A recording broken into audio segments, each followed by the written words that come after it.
Hello, this is Mrs. Hunt from the library, continuing our virtual chess clubs. Just before half term, you'll recall that Mr. Philpot did a video about the fried liver attack, and here he is again today with the fried liver defence. Okay, over to you, Mr. Philpot. Hello folks, and welcome to another tip from myself, Mr. Philpot. So in my last video I looked at the fried liver attack for white, and it's only fair to give some kind of tips as to maybe how to defend against that fried liver attack. I'll state again that the fried liver attack is not really played in top level games. It's quite a beginner move, but still can be very useful if you're playing against someone who doesn't really know how to defend it. So if you're playing as black and the fried liver attack is launched against you, then I'm going to show you a couple of moves that you can do in order to defend against it. So let's get down to the table and let's have a look at the situation. So here's the fried liver attack already set up. The knight has just been moved to g5, launching that assault on the king's bishop side pawn on f7, and it's now black's move. What is black going to do against this? So actually the best move that black can make in order to try and defend against this is actually d5. And why does that help? Well, the benefit about the fried liver attack in its original state is that the bishop and the knight are paired together. The knight is protected if it takes the f7 square. By moving that pawn, that black pawn forwards, then that protection has gone.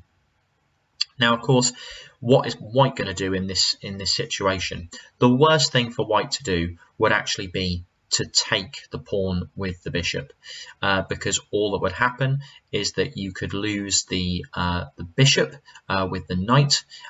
You would obviously lose the knight to the pawn, but that would also mean that the knight would then be taken by the queen. So that's quite a poor choice to move, and white's most logical move to follow this up will be to take that pawn with the pawn on the e file, so e takes d5. It's now black's turn, and I've started with a really strong defense against the fried liver attack. The move that you do not want to make is knight takes d5. Now, I'll show you why that is now, and I actually demonstrated this in the fried liver attack video last time. So the knight takes this, and then what can happen is knight will take the f7 square, launching the fried liver attack. Now you might say, what is the point in that? It's going to be lost because the king can take it.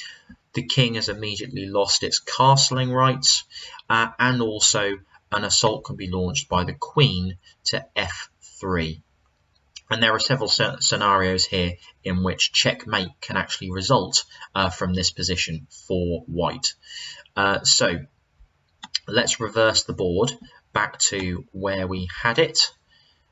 So white's pawn was there, king's was there, and we had a knight over here. Yep, that looks correct to me. We also had a pawn there as well. Yeah, so it's black's move. So I'm actually going to say something that probably goes against one of the main sort of a piece of advice that you will get for a knight. And the main piece of advice you'll have for a knight is stick them near the center.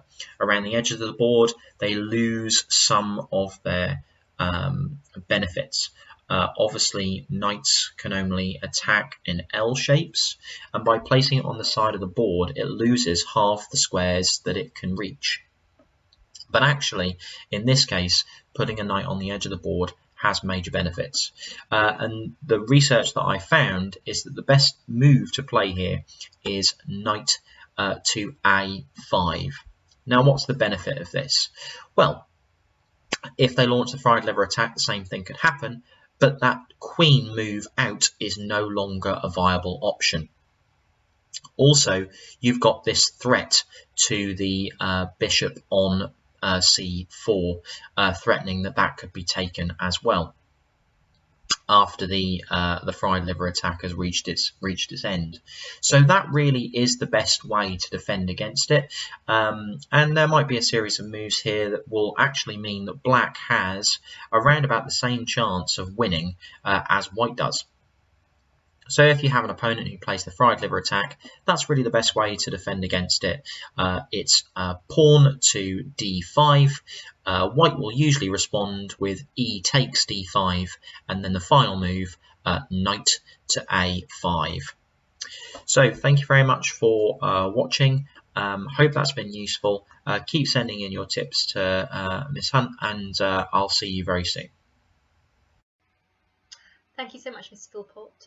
If any students have any suggestions for anything else they would like Mr. Philpot to cover, please let me know by emailing me at library@fernhill.hearts.sch.uk. Okay, bye for now.